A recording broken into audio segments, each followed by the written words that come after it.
Gelar karya siswa SMA Negeri 3 Pati.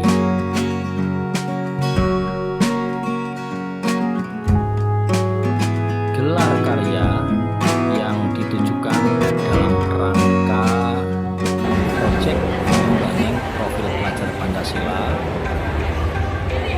kali ini menampilkan karya siswa hasil dari kreativitas mereka berupa kain ekoprint.